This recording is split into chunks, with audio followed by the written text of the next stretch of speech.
kebukten saiki. Iki ngerti buktine. Lah kuwi Mbak Niken kuwi no. Mbak Niken kuwi ngopeni gaweane nyatane alhamdulillah iso nggo ragat sekolah dhewe, iso nggo ngumrohke tiyang sepuhe. Lho kok ora hebat ngono kuwi. Ah, ngono. Yen sing ngendang kae. Kok sentimen karo sing ngendangi apa? Ben sing gawe rusak irama sing ngendang kuwi kok. Nyapa kuwi pacarku lho. Apa? Kuwi kekasihku lho. Bekakas koyo ngono. Ora ngerti. Nanda Dimas Nugroho. Enek Dimase. Lah aku ya ngono Dimas Niken Salindri. Oh, Nanda Dimas Salindri. Oh, piye? Pas ta? Yo ning anu. Kata-kata adalah doa. Yen ana apa-apa tanggung dhewe. Lho, jodoh iku ora mesti bodho kok. Iya. Kaya entuk, kaya ngene kok entuk kaya ngono kaya rembulan dirembeti tekek. Lah nyapa? Tak belani ya.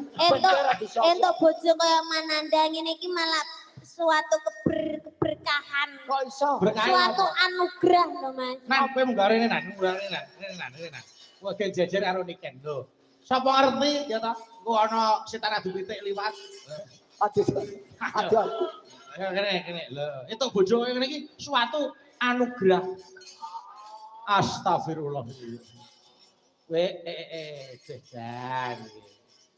Wah, Lho. Dagang apa terus iki kok buntele kok. Kowe matur nuwun, Pak.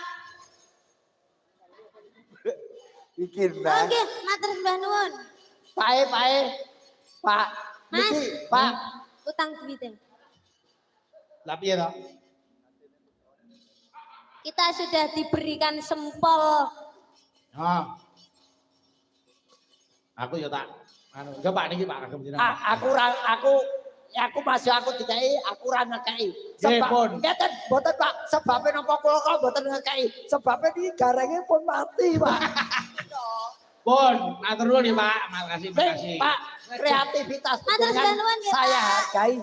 Alhamdulillah aku dikai kentol. Ayo. Mas, kok kentol. Sempol kok kentol.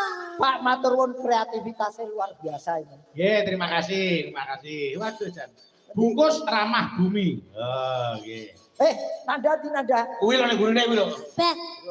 Iya Ayo toh. takono jejer kene. Neburi. Piye nih kan? Etok bojo kaya Nanda. Suatu anugerah. Suatu anugerah. Sebabe. Pemasuk rabi jebret, ya toh. Hah? Mas Nanda takon kerja ning luar negeri. Terus Ya lah takon. gunane apa rabi karo kowe? Kuwi digua alon-alon. Tak dadi TKI. Masa urung entuk apa-apa terus kon minggat iki. Oh, kula niku ditumbalne gitu lho. Ya ora. Dan nyelot kondang. Ya ora. Jare kowe ndek cita-cita foto karo aku ndi? HP Mas Pian, tolong fotono aku karo Nanda, Mas. Ya aku intang fotono kuwi mumpung Nanda rung loro. Ya Fotono, Mas. Lah fotonen ya. Nggih. Mau aku lek rambut rangkul. Alah. Ya, enak luwak kok bojone kaya ngene ayo. Jaluk ora. Wong demek kok mbok dum-dumke iki. Makasih. Oh tapi Dok aja delok casing-e. Nadyan kaya ngene punya kelebihan. Wah, aja didelok gandare. Yang pentingnya ambune. Yo gak enak bae. Ayo, saiki nembang. Ayo Nan, kowe nembang. Mau nopo kita jare. Napa? Lintang Asmara. Oh, Lintang Asmara. Ayo. Ya, Lintang Asmara. Tak rungokke kanggo kuping. Nggih. Ning dibawani sik, yo pelok barang, Mbah Pengendir. Nggih. Kok tuwek men to sing gedar. Wis saking tuweke kali jiglok ing pindho ae. Mas Pandu sing ngendang Jaipong sik, Mas Pandu kene. Oh, nyogone. Gegarane wong akrami. Ayo, Duh. Ayo kuwi ngelingke karo Niken karo awakmu. Jenenge wong arep omah-omah delok pasangan iki ora bondo, ora rupa. Ora rupa. Sesone dibehel ben untune iki rata. Untu ora jangkem dibehel. Kuwi iki rek gawe untu anyar to. Kolu. Kuwi lho bojang meneh. Ceklek untuku. Tak nggih mangan kentaki. Untu. Oh, sesuk